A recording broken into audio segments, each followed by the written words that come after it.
I feel like we really just didn't need another Final Destination movie. Hey, what's tea, bestie? How you doing? How your edges? How your kids? How that man?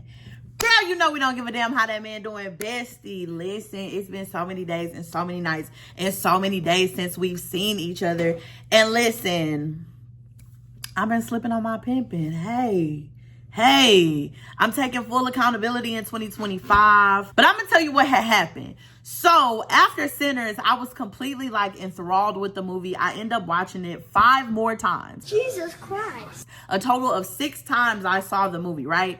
And I came home, I recorded a full breakdown, Easter eggs, the whole 9. Edits hit the whole video up and then accidentally deleted it.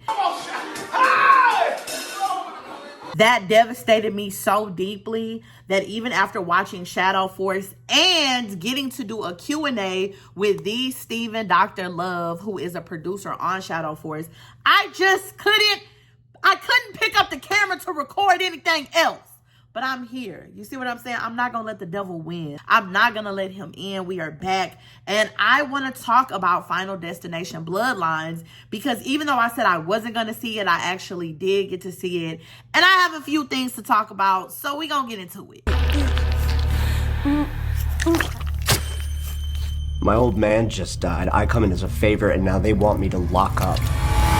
Now, forgive me if I sound a little congested. I am a little under the weather. It is allergy season and it is in full swing. So in the 5th installation of Final Destination, we meet a college student. Her name is Stephanie. She is plagued with these violent reoccurring nightmares and decides to head home to track down the one person that the dream is about in an effort to end this cycle and save her family from a grisly demise. So the nightmare that she keeps having is about her grandmother as she goes on this date and there's just this horrendous accident and all these people die. What we learned in the movie is that her grandmother actually has this premonition which saved everybody. So all of the people that were supposed to be packed up and unalived, including her grandmother, cheated death, and her grandmother had figured out how to keep it at bay for decades, but finally a price had to be paid and death was coming to spin the block. Because how you have a whole family and you wasn't even supposed to make it out of this date night, you wasn't supposed to make it out the building. You see what I'm saying? It was chaotic, but it was true to Final Destination energy. Now, personally, if I'm being honest, I feel like we really just didn't need another Final Destination movie. Hey, I'm going to say it. I'm going to be the one to say it because how many ways can we kill someone? It gets very creative. You know what I mean? But I do think the storyline worked very well. The whole idea of this family bloodline that death is chasing and how it carries on and the way that it all plays out in the end, I think that it played very well. Obviously, it's Final Destination, so they did not skip on the gore. They did not skip on the creative ways to unalive somebody. Some ways that I had never seen before, never thought about before. You know what I mean? But I'm not death. I'm not chasing it. My family isn't plagued by it. So obviously, I don't have a reason to think about these things.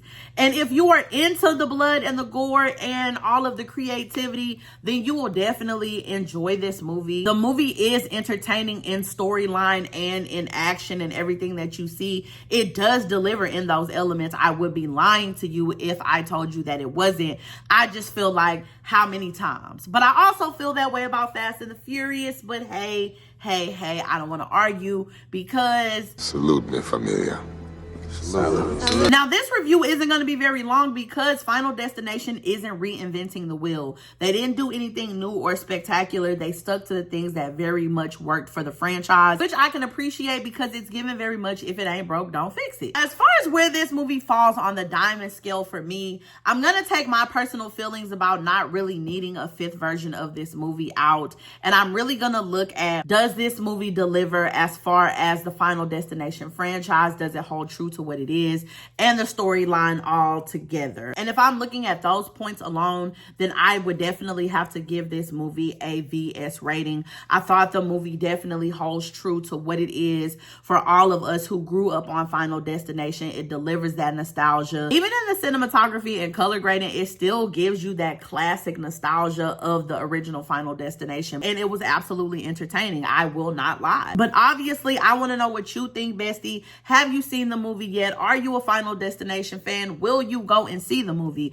Do you want to hear about my Shadow Force Q&A? Do you want me to do a diamond cut review for Shadow Force? Better yet, have you hit that button? Are you subscribed so when I call you on FaceTime, you can pick up the phone? I need to know all these things in the comments, bestie. And if you want me to keep yapping, if you want this show to keep going on, just click this playlist here and keep the party going. Until next time, bestie, love you, bye.